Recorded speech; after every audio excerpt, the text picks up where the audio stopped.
YSR Congress party Facebook ఖాతాను black చేయడం మీద వాళ్ళు హైకోర్టుకి వెళ్ళారు. హైకోర్టులో పిటిషన్ వేశారు. ఇది చాలా టైం పడుతుంది అన్న సంగతి వాళ్ళకి ముందే తెలిసినట్లుంది. అందుకే ఒక మధ్యంతర ఉత్తర్వులు కూడా వాళ్ళు కోరారు ఆ పిటిషన్లోనే. ఏమని?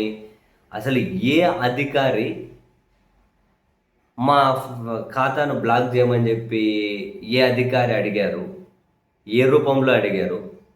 అసలు మెటాకు ఆ అధికారికి జరిగినటువంటి కమ్యూనికేషన్ ఏంటి? ఏ కంటెంట్ ఆధారంగా డిలీట్ చేశారో, అదే బ్లాక్ చేశారో మా ఖాతాను? మెటా అంటే ఫేస్బుక్ మాతృ సంస్థ ఉంది కదా, ఆ మెటా నుండి మాకు నోటీసులు ఇవ్వమనండి. అసలు ఏ అధికారి చెబితే బ్లాక్ చేశారన్న వివరాలన్నా చెప్పండి ఇప్పుడు అని చెప్పి ఒక మధ్యంతర ఉత్తర్వులు ఇవ్వండి ఈ మేరకు అని చెప్పి కూడా వైసీపీ పిటిషన్ వేసింది. సరే, ఆ పిటిషన్ని హైకోర్టు ప్రధాన న్యాయమూర్తి గారు గౌరవనీయులైన లిసా గిల్లన్ మరో న్యాయమూర్తి గారు రఘునందన్ రావులతో కూడినటువంటి ద్విసభ్య ధర్మాసనం విచారణ చేసింది.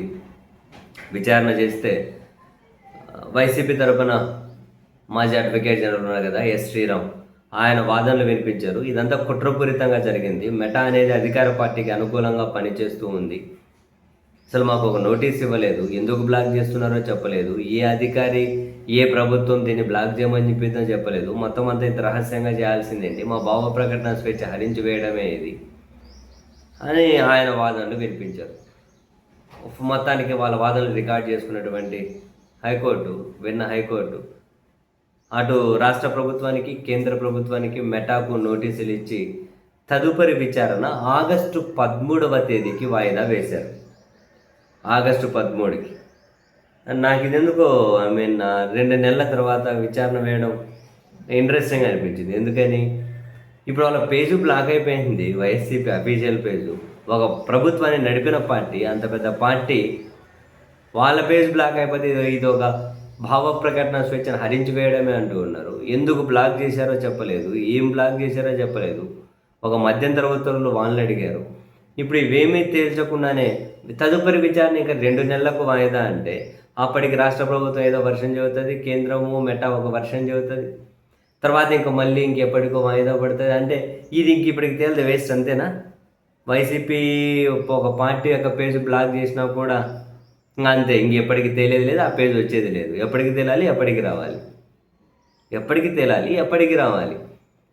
రాష్ట్రం కేంద్రం మెటా వాళ్ళు వివరణ ఇవ్వడం కోసమే 2 నెలలు వాయిదా వేస్తే పిటిషను నాకు భలే గమ్మత్ అనిపించింది. అంత పెద్ద పార్టీకి అటువంటి పరిస్థితి వస్తే నీ పేజును నా పేజును ఫేస్బుక్లో బ్లాక్ చేస్తే ఇంక మనం అంతే, కొండకు మలుకొని రాళ్ళు నాకుతూ మొదలెట్టాలి.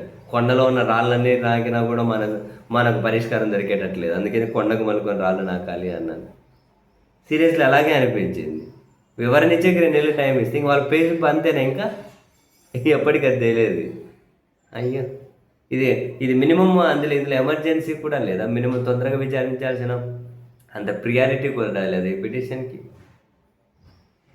అంటే జనరల్గా ఆ పేజీని బ్లాక్ చేయడం అంటే వాళ్ళకున్నటువంటి ఒక రాజకీయ పార్టీగా వాళ్ళకున్న హక్కులనే మెటా అనే ఒక సంస్థ హరించి వేయడమే కదా.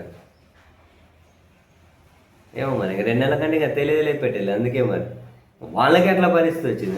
నేనైతే చెప్పాను కదా, కొండలకు మలుకొని రాళ్ళు నాకాలి. అన్ని రాళ్ళు నాకి పూర్తి అయినా కూడా మనకు పరిష్కారం దొరకదు.